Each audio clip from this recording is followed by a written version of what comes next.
So I wanted to, I think I am not clear. Is it full 2 hours for me, or do we do the sequence with the structure that you proposed in the slides, actually? Well, we're going to do your workshop, and then we can go Okay. through an exercise, and then we can take some time to do the feedback at the end. No, that's okay. I was wondering if we do if we do the format that you are proposing in our last meeting slides with the climate topic and so on and so forth. But we No, do the not workshop. right now. No, yeah. Okay. Fine. So then.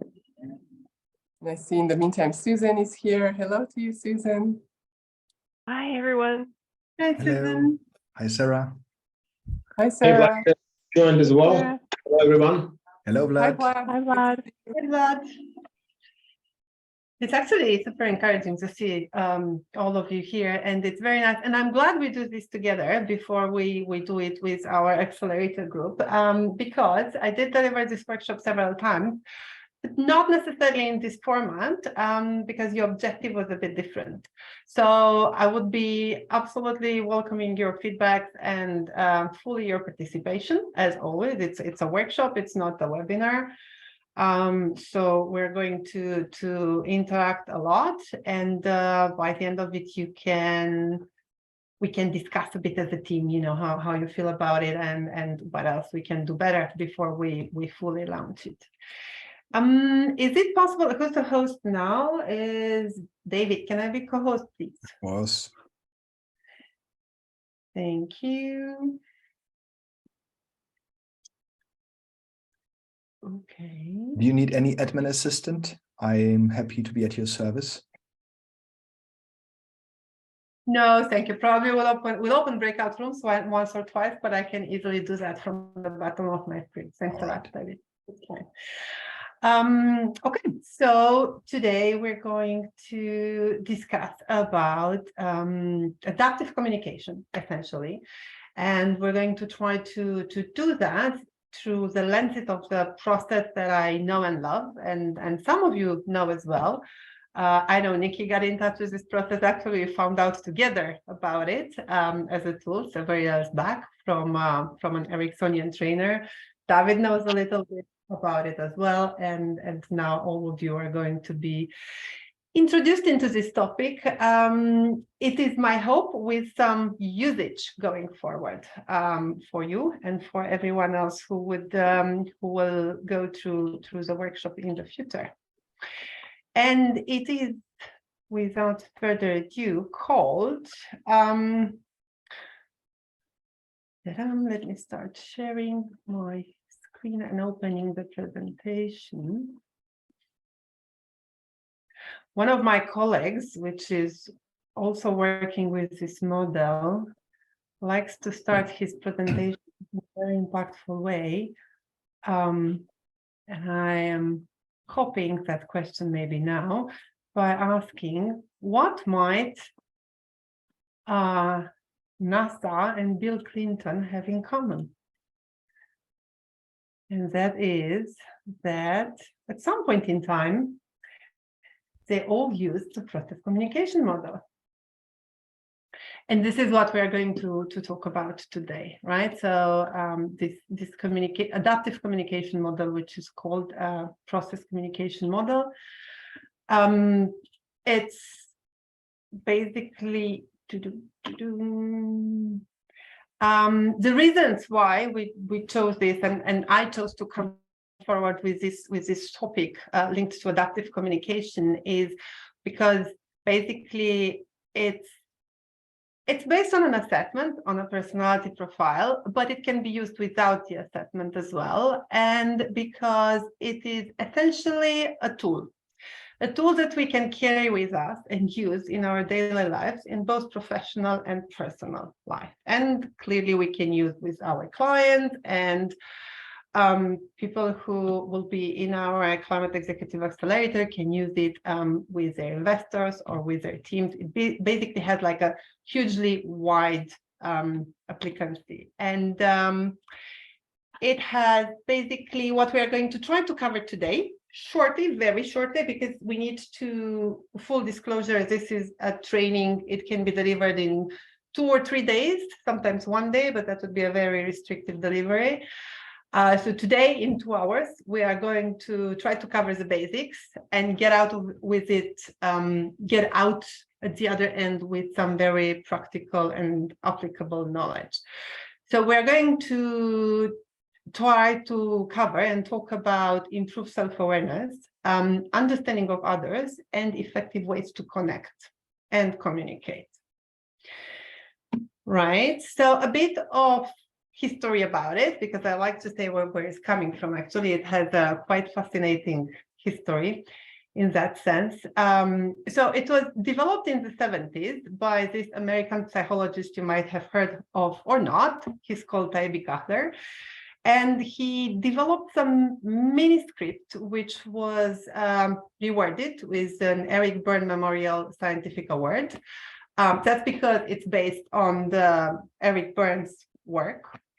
And he became famous because NASA invited him to be part of their recruitment process when they were recruiting astronauts. So basically, there was a psychologist back then in NASA who observed that Dr. Taibbi Kahler was able to figure out in the first 5 to 10 minutes of the interview the same things that they would be able to figure out maybe by the end of the hiring process, which would take a very long time and would consist in very comprehensive tests and sometimes actually even better results. So they invited him to be part of the crew. And that was a chance for Dr. Taibbi Kahler to develop this model even more and do more research. And in the 80s, he had the chance, after he became famous through working with NASA on this, he had a chance to deliver a 3-day PCM seminar to Bill and Hillary Clinton and a selected few of their environment. And subsequently, he became friends with them, and he was invited to. He was actually hired by the party as a psychodemographer during the campaign, during the election campaign. And after Bill Clinton won, then he was invited to train the entire White House crew on this model. So basically, today it's used worldwide by more than 1.5 million people, and the numbers are growing. Actually, I think those are quite old number. It has a very wide use of appliance, as I just said.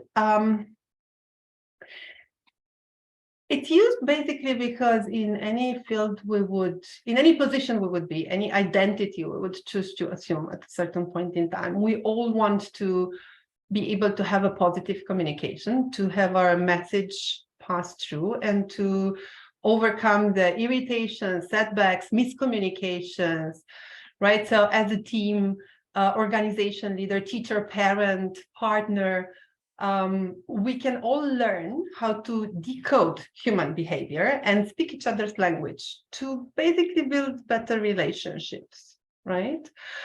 So this is how we can make a difference every day in every moment at work or at home. There is a huge array of companies using it today, or being trained in it and using it during their leadership assessments as well. This is just a few of them, but there are many worldwide. And if we are to start diving into it, we are aware that, like, just a few things before we dive into it. One is the communication is a state of mind. We do have communications in different states, and we will address, we have tense communication when we are not okay, we have distress sequences, we have different states in which our communication suffers a lot. What we are going to be able to address today in the just 2 hours that we have is the normal plus-to-plus communication, which means I'm okay, you are okay. So it assumes that we start we start stepping into this model with a mindset that we want to connect, and we value ourselves and we value our interlocutor, right? Any questions so far or comment? Good. The last thing that maybe I would like to mention before we dive in are the two main pillars on which PCM stands. This is basically, these are like the two that you see on the screen, right? How something is said is just as important as what we say, and this is very common. We all know this, most of us are coaches here, so communication is very versatile in that sense. And also the other thing is the theory that we all develop more or less in the course of our life the structural characteristics of all 6 personality types. This is an assumption, it's based on scientific research. I'm not going to dig into that. It's coming from transactional analysis. It was developed from there, and it is kind of commonly accepted in the psychologically theory and literature and academics and practice as well. It's a basics for more than one psychotherapy practices. And so moving forward, in order to go through the objectives that we discussed in the beginning, I'm going to need to introduce a few notions and play a bit with these notions and discuss about them. So we're going to talk about perceptions, which is the way we perceive the world and the way we express ourselves as well. We're going to then talk about personality types and how they are built and how we can recognize them. We are going to touch just a bit on the personality structure, which is the basics of the model and how it is referred to in this model. And we are going to finally discuss about channels of communication, which is the end scope. But before we do that, we need to go through the basics. So, perceptions. Okay. There are different ways we perceive our environment, and we use our perceptions to connect with others. During this line that we're going to talk to it, we are going to try to identify how easy or difficult it is for each of us to comprehend the message based on one or several perceptions. There are 6 perceptions by which we experience, interpret, and respond to the environment. They are filters of our experiences, and they are observable through vocabulary and sentence structure. So you just have to pay attention, basically. One perception in particular becomes our preferred way in communicating. Okay. Any guesses of what the perceptions could be?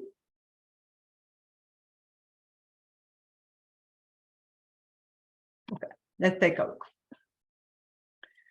So these are the 6 perceptions which are defined by the model. The first perception is through thoughts. So these are persons who are perceiving the environment through facts, data analysis, statistics, and numbers. For this type of people, the secret of success is to work hard, think clearly, logical, structure your time, have an organized life, being on the right path, basically. 2, opinions. The other perception is through opinions. It is weird to say that we perceive the world through opinions, but we also express it as well, right? This is about opinions and values.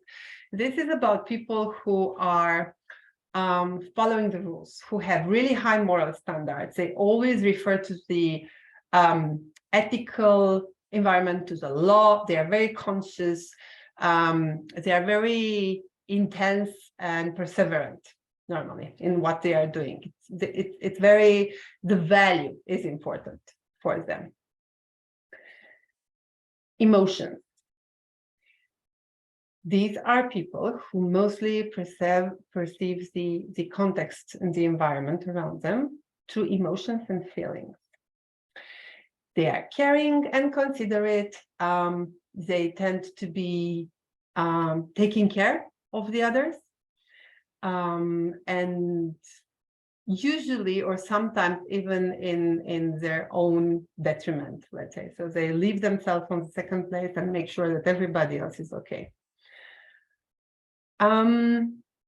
Inactions or reflections. Let's call them reflections. You can refer to them as you want, but what is closer for you? For me, I think it's simpler to talk about it reflections, because I can easily imagine a reflective person. Reflective person is a person who is more interiorly oriented, right?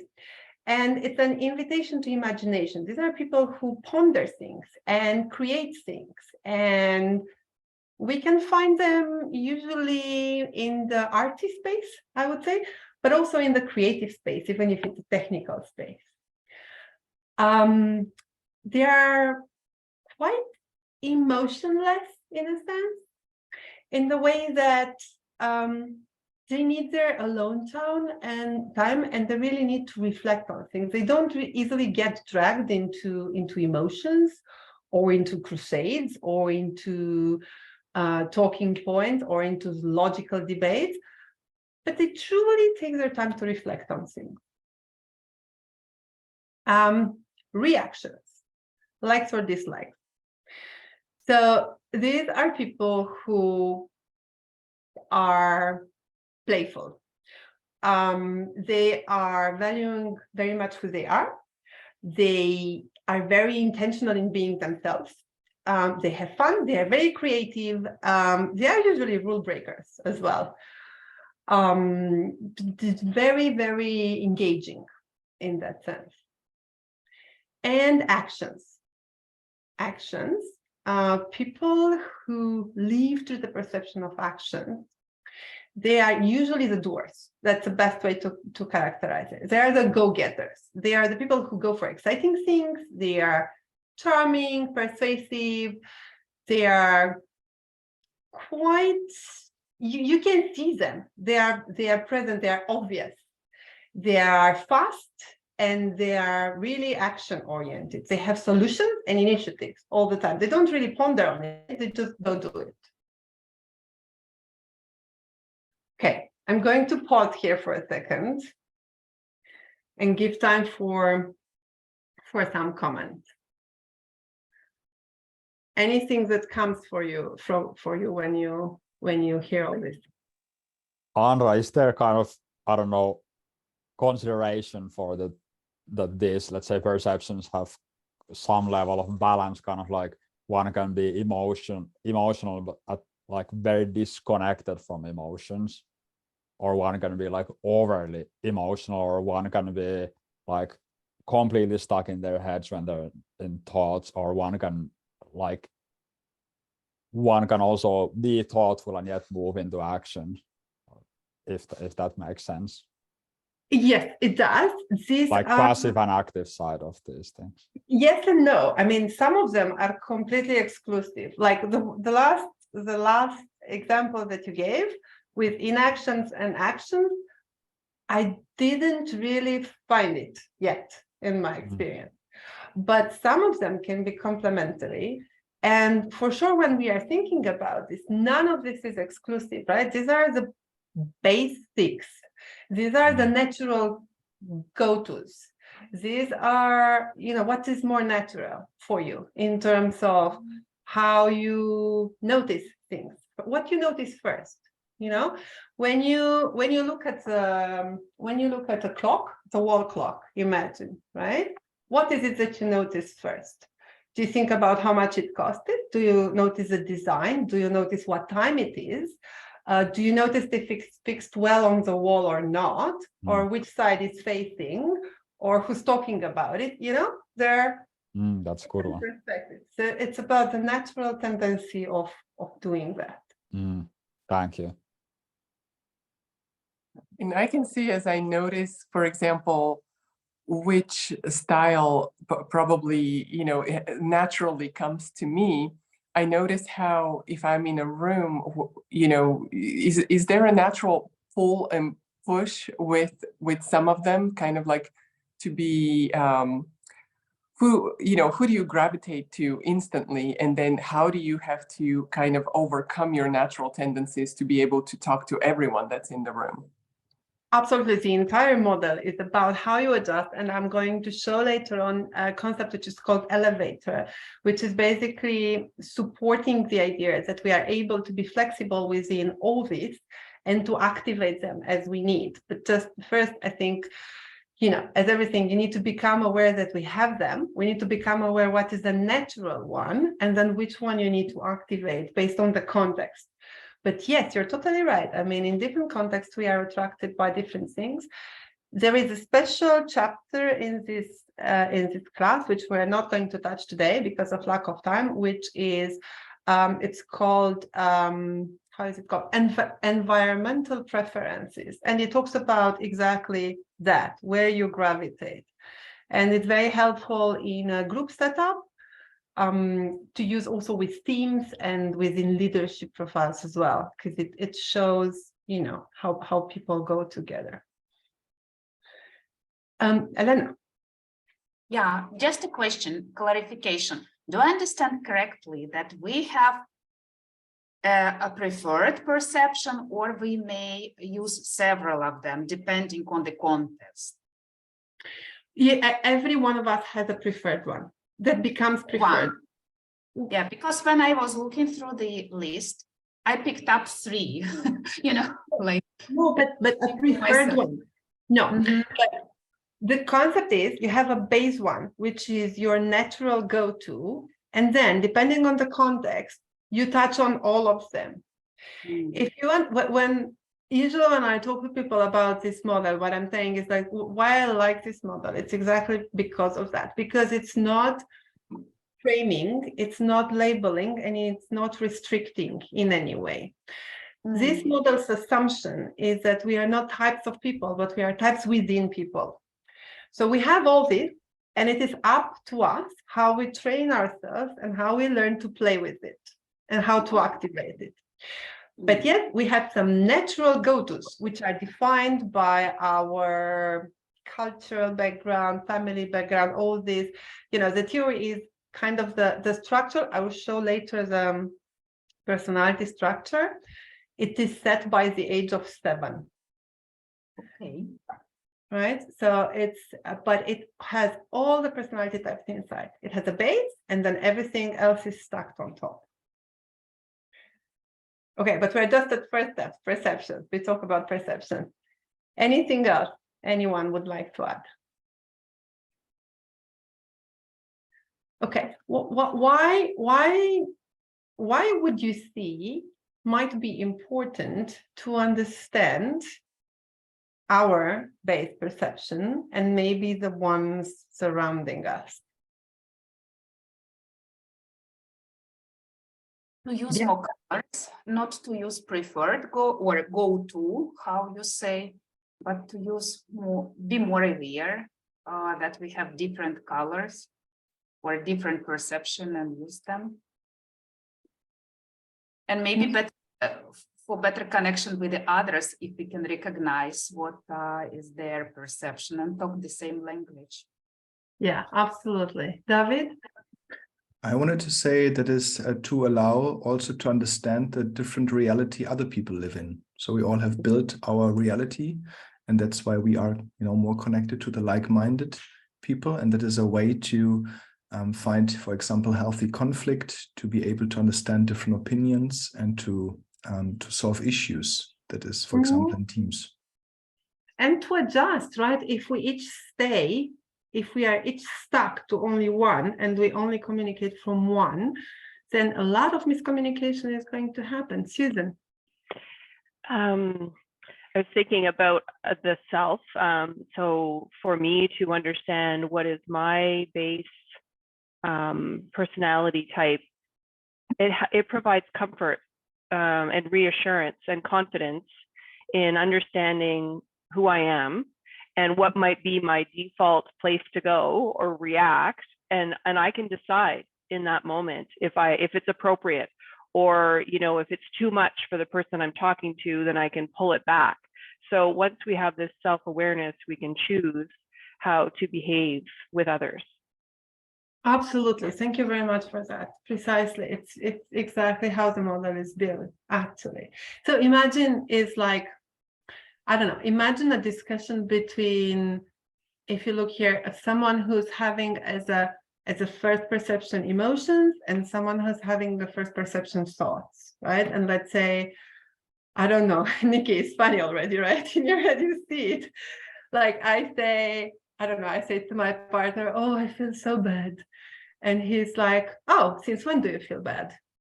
Because he's like, he wants to solve my problem. So when did it start, this bad feeling? And I'm like, I don't know, I feel bad. Oh, okay, but what does it mean that you feel bad? Like where do you feel it? And how would you like to, how would that go? How would that end up for any of us, actually? Who would get frustrated first, do you think? You. Yeah, actually, it's very debatable. Yes, me because he doesn't understand me, but also him because I'm not able to answer to his question. Like he doesn't. Why am I not able to tell him when my bad feeling started? Because for his organized mind, I should know when I started to feel bad. Why I don't know, right? So it's an interestingly incendiary talk. Okay. Are you ready to play a bit with this? Yeah, okay. So we are 2, 4, 6, 8, 10. Without me. Okay. We are going to have one room with 4 people and one room with 5 people. And we are going to do the following exercise. So in each room, 2 people are going to have a conversation, which are called here stars, whatever. You can feel stars, that's totally okay.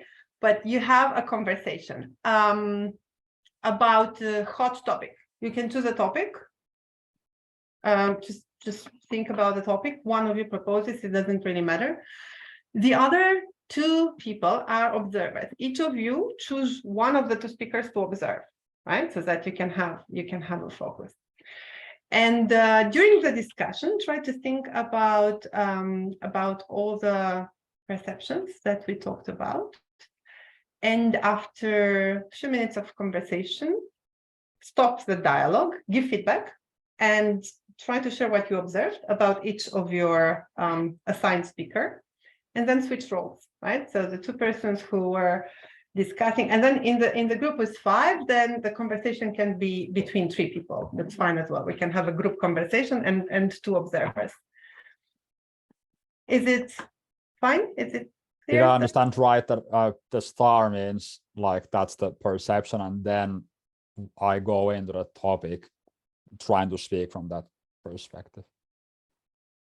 I didn't get that, Nikki. Again, please. So each order to pick a star. That's, yeah, maybe you can explain it to me again. So the stars are the speakers, right? So just 2 people have a conversation about any topic. You agree on okay, that? Now I got it. That's all. Sorry for that. I don't know why they call it starring here, just because they are stars of the conversation. Andra, do you think you can move one slide back just for a second, please? You want to take a picture, right? Here we go. Okay. Yeah, thank you. Okay, good. Yeah, it's good to have a picture to have some guideline. Okay, so breakout rooms. No.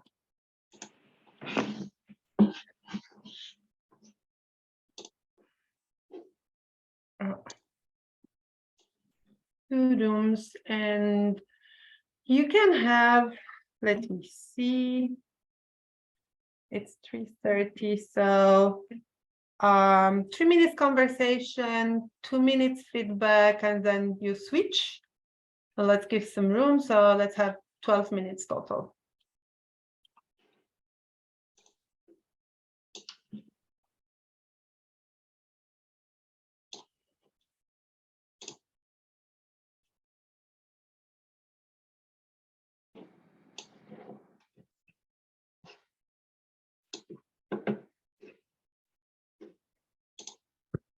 I think, David, you are not going to any room, right? But you can go to any room you want, basically. I just wanted to ask you, which one should I join? It's up to you, truly. They're So I both. see, because we have 4 in each. So any preference? I just go. No, Otherwise, just go. I go to a room. I do not know so much Sarah and Susan, so it's a good opportunity for me. So I will join them. Yeah, Good, thank you. Are you good? I am a bit tense these days, a lot of things, but that's normal. And I'm glad I'm here and we can do this. This is like my respiro from Super. work. Okay, good. Okay, I'll go back. See you in a while. See you. I noticed the burnout of the